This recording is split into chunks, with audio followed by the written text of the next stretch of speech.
नाज़रीन आदाब, उर्दू खबरों के इस बुलेटिन में आपका खैर मकदम है। पहले की नज़र आज की सुर्खियों पर। ऑर्गेनिक फार्मिंग और ज़रूरी बरामदात में इजाफा हुकूमत के बुनियादी मकासद में शामिल, वज़ीर दाखिला अमित शाह। कश्मीर में अनकरीब मिलिटेंसी का मुकम्मल खात्मा किया जाएगा। जम्मू में एक मजहबी तकरीब पर लेफ्टिनेंट गवर्नर का इजहार ख्याल। नवरात्र के सिलसिले में मुल्क के साथ साथ जम्मू कश्मीर में भी मजहबी तकरीबात का इनेकाद। और भारतीय क्रिकेट टीम के साबिक कप्तान बिशन सिंह बेदी का इंतकाल।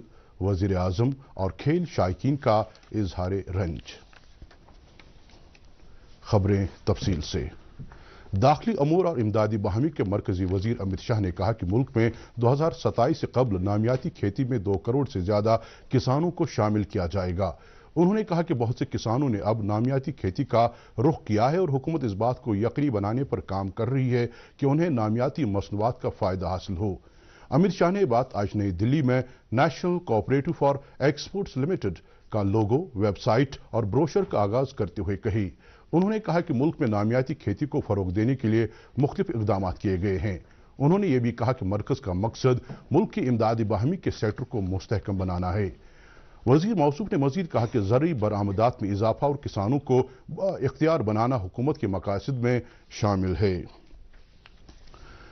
लेफ्टिनेंट गवर्नर मनोज सिन्हा ने कहा कि कश्मीर में हालात तेजी के साथ बदल रहे हैं और इस खित्ते में अनकरीब मिलिटेंसी को जड़ से खत्म किया जाएगा। नवरात्रि के सिलसिले में माता भद्रकाली अस्थापन जम्मू में मुनाकिद एक तकरीब पर बोलते हुए एलजी ने कहा कि कश्मीर में बोदबाश करने के ख्वाहिशमंद कश्मीरी पंडित मुलाजमीन को सस्ती जमीन फराहम की जाएगी और उनकी बाज़ाबादकारी के लिए मुनासिब माहौल तैयार किया जा रहा है। उन्होंने कहा कि नौजवानों को रोजगार फराहम करने के लिए बामानी इक़दाम किए जा रहे हैं।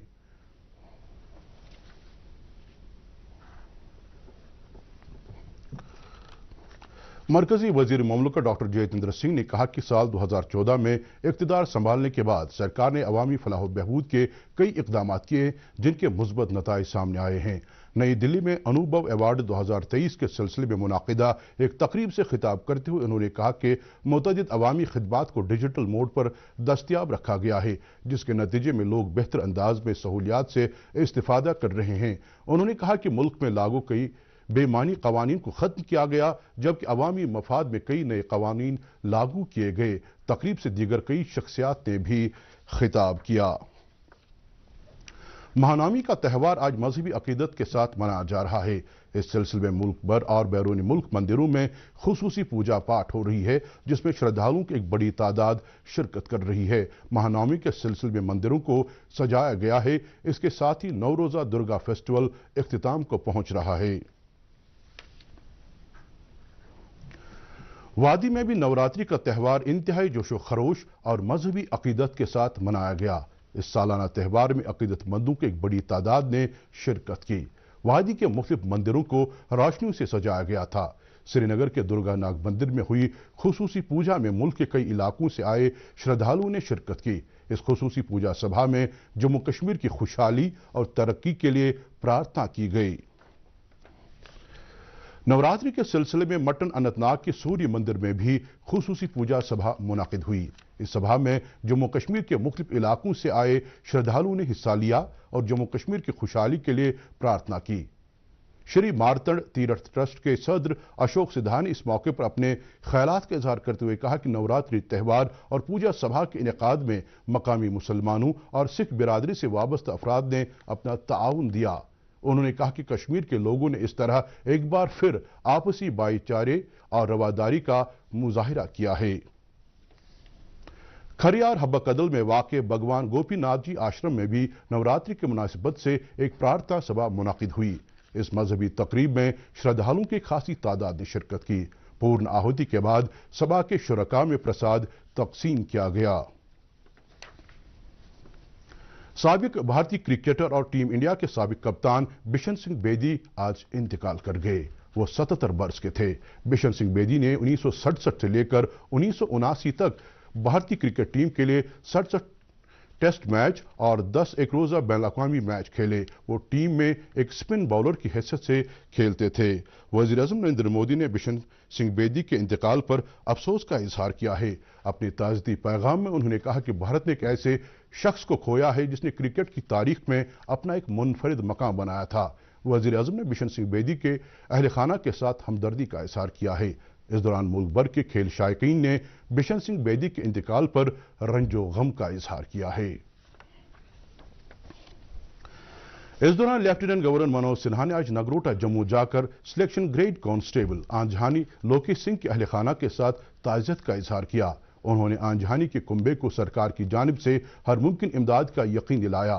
Selection grade constable Lokesh Singh ایک سڑک حادثے میں از جاں ہوئے تھے۔ میری ماٹی میرا دیش مہم کے تحت بانڈی پورہ کے مختلف بلاکوں سے آج امرت کلش ضلع صدر مقام پر پہنچائے گئے، جہاں deputy commissioner doctor Awais Ahmed نے امرت کلش پہنچانے والوں کا استقبال کیا۔ اس سلسلے میں وہاں ایک تقریب منعقد ہوئی جس میں ضلع کے عوامی اداروں کے نمائندوں کے علاوہ ضلع انتظامیہ کے کئی اہلکاروں نے شرکت کی۔ اس موقع پر ڈپٹی کمشنر نے میری ماٹی میرا دیش مہم کے اغراض و مقاصد بیان کرتے ہوئے کہا کہ اس قسم کی مہمات سے قوم کی تعمیر کا جذبہ ابھرتا ہے۔ انہوں نے تقریب کے شرکاء کو پنج پران حلف دلایا۔ قابل ذکر ہے کہ امرت کلش یاترا اس مہینے کی 30 تاریخ کو نئی دلی میں اختتام پذیر ہوگی۔ نیشنل کانفرنس نے الزام عائد کیا ہے کہ جموں کشمیر میں اہمیت کے حامل کئی پروجیکٹوں کو پس پشت ڈالا گیا ہے۔ سری نگر میں پارٹی کارکنوں سے خطاب کرتے ہوئے این سی کے جنرل سیکرٹری علی محمد ساگر نے کہا کہ پلوں اور سڑکوں کی تعمیر و تجدید کا کام انتہائی سست روی کے ساتھ کیا جا رہا ہے، جبکہ بنیادی ضروریات کے دیگر پروجیکٹوں کا کام ٹھپ ہے۔ انہوں نے کہا کہ صورتحال سے لوگ مشکلات کا شکار ہوئے ہیں۔ انہوں نے انتظامیہ سے مطالبہ کیا ہے کہ لوگوں کے مسائل کا حل کرنے پر توجہ مرکوز کی جانی چاہیے۔ تقریب کا انعقاد لال چوک کانسٹیچوئنسی انچارج احسان پردیسی نے کیا تھا۔ نیشنل کانفرنس کے سینئر لیڈر مبارک گل نے کہا کہ سماج میں منشیات کے استعمال کا رجحان نوجوان پود پر انتہائی منفی اثرات ڈال رہا ہے۔ آج بانڈی پورہ میں رورل ڈیولپمنٹ سوسائٹی کے صوبائی ممبران سے خطاب کرتے ہوئے انہوں نے کہا کہ اس وبا پر قابو پانے کے لیے سماج کے ہر شخص کو اپنا کردار ادا کرنا چاہیے۔ انہوں نے سوسائٹی ممبران کی جانب سے اس ضمن میں کیے جا رہے اقدامات کے بارے میں بھی جانکاری حاصل کی۔ انہوں نے ممبران پر زور دیا کہ وہ اس وبا کو جڑ سے ختم کرنے کے لیے اپنی کارروائیوں میں وسعت لائیں۔ کشمیر کنسرن فاؤنڈیشن اور Islamic relief and research trust کی باہمی اشتراک سے آج سری نگر میں ایک ادبی تقریب منعقد ہوئی، جس میں وادی کے کئی معتبر ادیبوں اور قلمکاروں نے شرکت کی۔ تقریب کی صدارت ریٹائرڈ جسٹس رشید علی ڈار نے کی۔ اس ادبی تقریب کے دوران ایڈوکیٹ عبدالرشید ہانجورہ کی تصنیف بونی شہجارس کی رسم رونمائی انجام دی گئی۔ اس موقع پر ایک محفل مشاعرہ بھی منعقد ہوئی۔ تقریب پر دیگر شخصیات کے علاوہ پروفیسر محمد زماں آزردہ، پروفیسر شاد رمضان، شبیر مجاہد، شمشاد کرالواری اور ہمایوں کیسر نے اپنے خیالات کا اظہار کیا۔ آخر میں زندگی کے مختلف شعبوں سے تعلق رکھنے والی کچھ شخصیات کی عزت افزائی کی گئی۔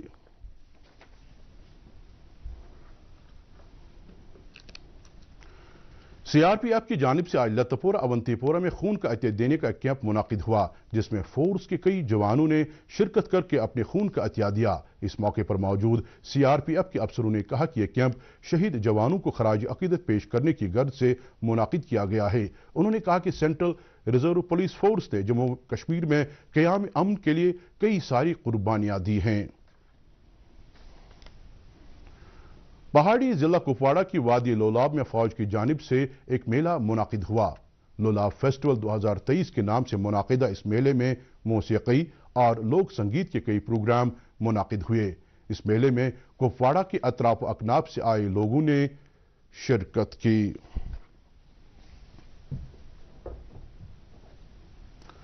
صنعت و حرفت کے مرکزی وزیر پیوش گوئل سعودی عرب میں منعقد ہونے والے فیوچر انویسٹمنٹ انیشیٹو FII کی 7ویں میٹنگ میں شرکت کر رہے ہیں۔ یہ میٹنگ سعودی عرب میں 24 اور 25 اکتوبر کو منعقد ہو رہی ہے۔ FII ایک غیر منافع بخش عالمی فاؤنڈیشن ہے جس کی داغ بیل حکومت سعودی عرب نے ڈالی۔ یہ بات قابل ذکر ہے کہ بھارت نے کئی معاملات میں سعودی عرب کے ساتھ شراکت داری کی ہے اور سال 2022-23 کے دوران دونوں ممالک کے مابین تقریباً 53 بلین امریکی ڈالر کی تجارت ہوئی۔ بین الاقوامی ایٹمی توانائی ایجنسی کے ڈائریکٹر جنرل رفیل گروسی सरकारी दौरे पर आज भारत पहुंचे हैं। उनका इस्तकबाल करते हुए खारजी अमूर के तर्जुमान अरिंदम बागची ने सोशल मीडिया पोस्ट पर लिखा है कि उनके दौरे से मुख्तलिफ सेक्टरों में भारत और IAEA के दरमियान ताल्लुकात मजीद मुस्तहकम होंगे। वजीर खारजा डॉक्टर एस जयशंकर ने कहा कि भारत ने अपने अंदरूनी मामलात में दखल अंदाजी पर तशवीश के मद्देनजर मुल्क में कनाडा के सिफारती एहलकारों की तादाद बराबरी पर लाने की शिक का इस्तेमाल किया। उन्होंने कहा कि कनाडा में भारतीय सिफारतकारों की सलामती के मामले में पेशरफ्त होने की सूरत में भारत कनाडा के लोगों के लिए वीज़ा जारी करने का सिलसिला फिर शुरू कर सकता है। उन्होंने कहा कि भारत और कनाडा के दरमियान ताल्लुकात एक दुश्वार मरहले से गुजर रहे हैं और ये कि भारत को कनाडा की सियासत के बाज़ हलकों से परेशानी का सामना है। इंतखाबी कमीशन ने 5 रियासतों छत्तीसगढ़, मध्य प्रदेश, मिजोरम, राजस्थान और तेलंगाना में आइंदा असम्बली इंतखाबात के पेश नज़र 80 साल से ज़्यादा उम्र के अफराद और माजूर अफराद के लिए चुनाव के दिनों में माकूल ट्रांसपोर्ट सहूलियात फराहम करने की हिदायत दी है। इन 5 रियासतों में राय दहिंदगान की कुल 1.5% तादाद 80 साल से ज़्यादा उम्र वाले और 1% से ज़्यादा दिव्यांग अफराद हैं। कमीशन का कहना है कि नाबीना अफराद अपने साथ किसी को भी पोलिंग स्टेशन ला सकते हैं जो उनकी तरफ से वोट डाल सकेगा। करगिल विजय दिवस की रजत जयंती महोत्सव के सिलसिले में बांडीपोरा में फौज की जानिब से T10 क्रिकेट टूर्नामेंट का आगाज हुआ। टूर्नामेंट में जिले की 6 टीमें हिस्सा ले रही हैं। टूर्नामेंट का पहला मैच आज बगतूर स्टेडियम में चोटवारी और बगतूर की टीमों के दरमियान खेला गया। इस मौके पर मौजूद फौज के अफसरान ने कहा कि टूर्नामेंट का इनेकाद शहीद फौजी जवानों को खराज अकीदत पेश करने की गर्ज से हुआ है और इस टूर्नामेंट के जरिए बासलाहित खिलाड़ियों को एक मुनासिब प्लेटफॉर्म मिलेगा। मौसम महकमा मौसमियात की पेशगोई के मुताबिक जम्मू कश्मीर में अगले 24 घंटों के दौरान कहीं कहीं पर हल्की बारिश या बर्फबारी होने का इम्कान है। श्रीनगर में आज दिन का ज्यादा से ज्यादा दर्जे हरारत 20 डिग्री सेल्सियस जबकि कल रात का कम से कम दर्जे हरारत 5.1 डिग्री सेल्सियस रिकॉर्ड किया गया। जम्मू में आज दिन का ज्यादा से ज्यादा दर्जे हरारत 28.6 डिग्री सेल्सियस जबकि कल रात का कम से कम दर्जे हरारत 13.8 डिग्री सेल्सियस दर्ज किया गया। इसके साथ ही खबरों का ये बुलेटिन खत्म हुआ चाहता है। मजीद खबरों की तफसील जानने के लिए आप हमारे ट्विटर हैंडल और Facebook page @DD news Srinagar follow कर सकते हैं। इसके अलावा ये खबरें यूट्यूब पर भी दस्तयाब हैं। इस वक्त आपसे इजाजत चाहेंगे। खुदा हाफिज।